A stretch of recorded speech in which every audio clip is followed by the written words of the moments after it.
खुलुमबाय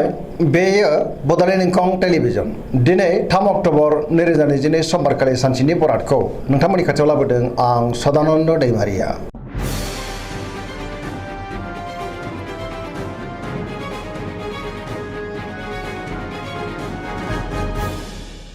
सिगां फरायनो लादों मेष राशि गिबि हांखो अ ल दिनैनि साना जोबोर मोजां गोसोखौ जोबोर गोजोननाय मोनगोन मावनो लानाय खामानिखौ थि समावनो मावफुंनो हागोन सिगांनि बबेबा आद्रा खामानियाबो दिनै मावफुंजागोन गोसोआ दिनै जोबोर खुसि जागोन देहाया मोजाङै थागोन बहानिफ्रायबा मोजां खौरां फैनोबो हागौ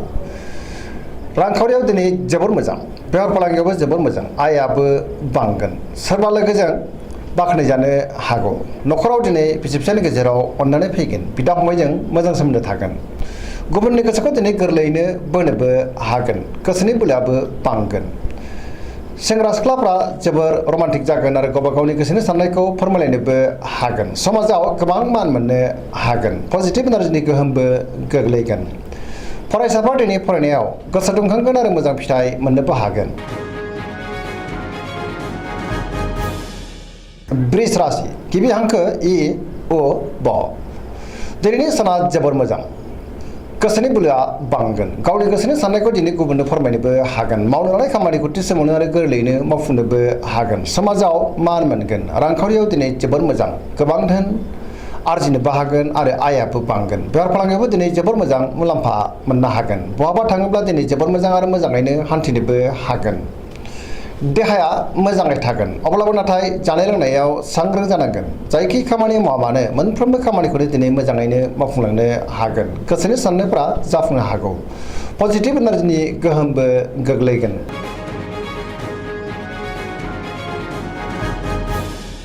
मिथुन राशि गिबि हांखो क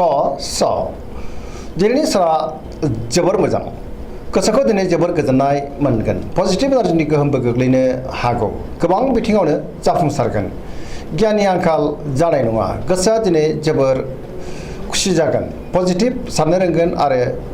जायखि खामानि मावानो मोनफ्रोमबो खामानियावनो दिनै जाफुंसारगोन देहाया मोजाङै थागोन अब्लाबो नाथाय जानाय लोंनायाव सांग्रां जानांगोन रांखावरियाव मोजां बेफार फालांगियावबो मोजां न'खराव अननानै फैगोन समाजाव बयजोंबो मान होजागोन गोसोनि बोलोआ बांगोन गावनि गोसोनि साननायखौ दिनै गुबुननो फोरमायनोबो हागोन सोरबा लोगोनिफ्राय मोजां खौरां मोननोबो हागौ सोरजोंबा बाख्नायजानोबो हागौ गुबुनजों बाख्नायजानानै गोसोखौ जोबोर गोजोननायबो मोनगोन सेंग्रा सिख्लाफ्रा जोबोर रमान्टिक जागोन आरो गावबा गावनि गोसोनि साननायखौ फोरमायलायनोबो हागोन।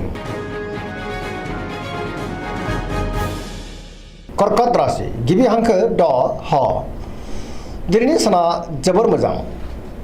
सोरबा लोगोजों बाख्नायजानो हागौ गोसोखौ दिनै जोबोर गोजोननाय मोनगोन गोसोनि साननायफ्रा दिनै मोगथाङाव जाफुंनोबो हागौ गोसोआव पजिटिभ साननाय फैगोन गोथों आरो गोग्गो साननो रोंगोन गियाननि आंखाल जानाय नङा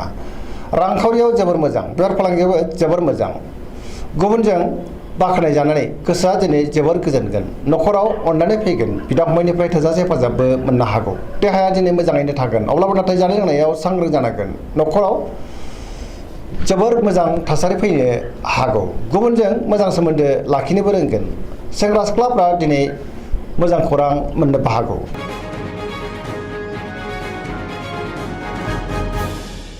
सिंह राशि गिबि हांखो म ट दिनैनि साना जोबोर मोजां गोसोआव पजिटिभ साननाय फैगोन गोथों आरो गोग्गो साननो रोंगोन गियाननि आंखाल जानाय नङा मावनो लानाय खामानिखौ थि समावनो आरो गोरलैयैनो मावफुंनोबो हागोन सोरबा लोगोनिफ्राय थोजासे हेफाजाबबो मोननो हागौ बहाबा दावबायनो एबा हान्थिनो खाबुबो मोननो हागौ आरो मोजाङैनो हान्थिनोबो हागोन रांखावरियाव दिनै जोबोर मोजां बेफार फालांगियावबो जोबोर मोजां मुलाम्फा मोननो हागोन गोसोनि साननायखौ दिनै गुबुननो फोरमायनो हागोन सोरजोंबा थोजासे बाख्नायजानोबो हागौ गुबुननि थाखाय गोबां मोजां खामानि मावनानै होनोबो हागोन आरो गुबुननि गोसोखौ दिनै गोरलैयैनो बोनोबो हागोन बयजोंबो अनसायजानो हागौ गोसोआ दिनै जोबोर खुसि जागोन फरायसाफ्रा फरायनायाव गोसो दुंखांगोन आरो मोजां फिथाइ मोननोबो हागोन। कन्या राशि गिबि हांखो प ट दिनैनि साना जोबोर मोजां गोसोआव पजिटिभ साननाय फैगोन गोथों आरो गोग्गो साननो रोंगोन गियाननि आंखाल जानाय नङा रांखावरियाव दिनै जोबोर मोजां अब्लाबो नाथाय खरसायाबो बांगोन बेफार फालांगियाव जोबोर मोजां देहाया मोजाङैनो थागोन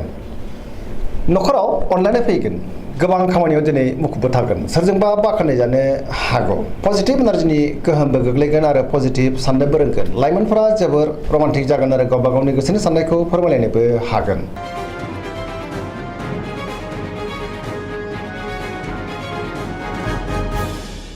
तुला राशि गिबि हांखो र ट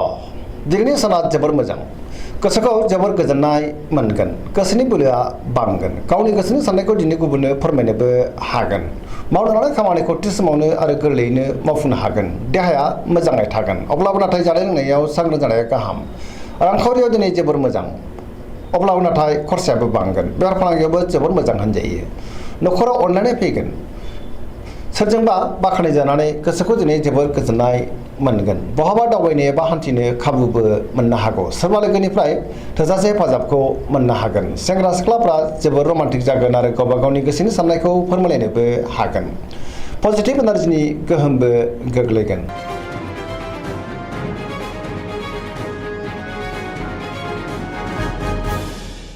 वृश्चिक राशि गिबि हांखो न स दिनैनि साना जोबोर मोजां गोसोखौ दिनै जोबोर गोजोननाय मोनगोन पजिटिभ साननो रोंगोन सोरबा गोजाम लोगोजों बहाबा लोगो मोननानै दिनै बांसिन गोजोनगोन गोसोआव गोग्गो आरो गोथों साननाय फैगोन गावनि गोसोनि साननायखौ दिनै गुबुननो फोरमायनोबो हागोन मावनो लानाय खामानिखौ थि समावनो आरो गोरलैयैनो मावफुंनो हागोन गोसोनि साननायफ्रा दिनै मोगथाङाव जाफुंनोबो हागौ गोसोनि बोलोआबो बांगोन समाजाव मान मोनगोन न'खराव अननानै फैगोन रांखावरियाव जोबोर मोजां अब्लाबो नाथाय खरसायाबो बांनो हागौ बेफार फालांगियाव दिनै जोबोर मोजां मुलाम्फा मोनगोन देहाया मोजाङै थागोन गुबुननि हेफाजाबखौबो मोननो हागोन फरायसाफ्रा दिनै फरायनायाव गोसो दुंखांगोन लाइमोनफ्रा जोबोर रमान्टिक जागोन आरो गावबा गावनि गोसोनि साननायखौ फोरमायलायनोबो हागोन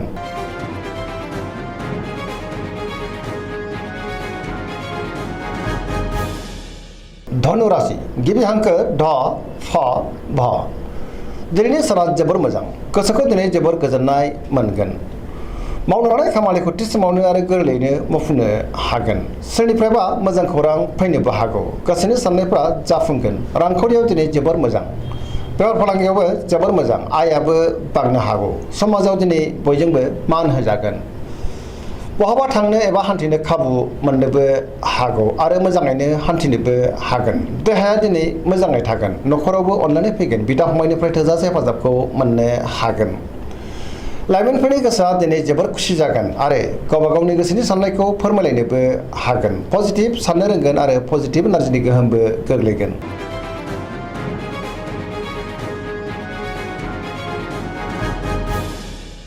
मकर राशि गिबि हांखो ख ज दिनैनि साना जोबोर मोजां गोसोनि साननाया दिनै जाफुंनो हागौ मावनो लानाय खामानिखौ थि समावनो आरो गोरलैयैनो मावफुंनोबो हागोन रांखावरियाव दिनै जोबोर मोजां बेफार फालांगियावबो जोबोर मोजां गोबां मुलाम्फा मोननोबो हागोन गुबुनजों मोजां सोमोन्दो लाखिनोबो रोंगोन बहाबा थाङोब्ला दिनै जोबोर मोजां आरो मोजाङैनो हान्थिनोबो हागोन गोदान खामानियाव आखाइ होजेननोबो हागोन सोरजोंबा बाख्नाय जानो हागौ न'खराव बिसि फिसायनि गेजेराव अननानै फैगोन बिदा फंबायजों मोजां सोमोन्दो थागोन लाइमोनफोरा जोबोर रमान्टिक जागोन आरो गावबा गावनि गोसोनि साननायखौ फोरमायलायनोबो हागोन फरायसाफ्रा दिनै फरायनायाव गोसो दुंखांगोन आरो मोजां फिथाइ मोनगोन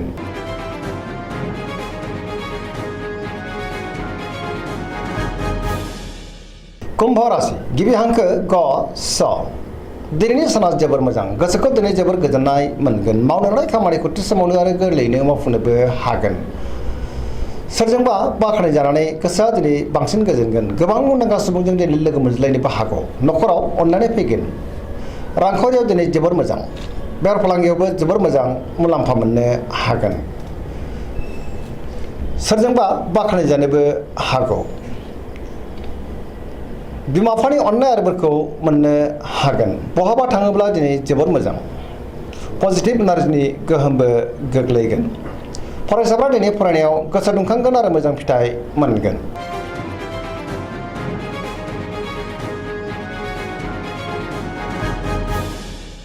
मीन राशि गिबि हांखो ड स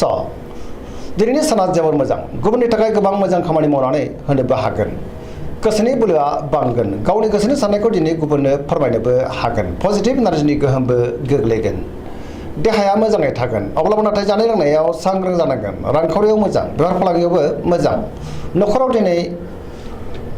मोजां थासारि फैनो हागौ लाइमोनफोरनि गोसोआ दिनै जोबोर खुसि जागोन आरो गावबा गावनि गोसोनि साननायखौ फोरमायलायनोबो हागोन फरायसाफ्रा दिनै फरायनायाव गोसो दुंखांगोन आरो मोजां फिथाइ मोनगोन धोरोमारि बिथिङावबो गोसो दुंखांगोन पजिटिभ एनार्जिनि गोहोमबो गोग्लैगोन दिनैनि राशि फरायनाया एसेनोसै जोबनायाव बेखौनो खावलायो जाहाथे नोंथांमोना सानफ्रामबो जोंनि बे बड'लेण्ड इंखं टेलिभिजनखौ नायबाय थायो आरो साबस्क्राइब खालामो लोगोसे लाइक खालामो आरो शेयार खालामो एसेनोसै गोजोन्थों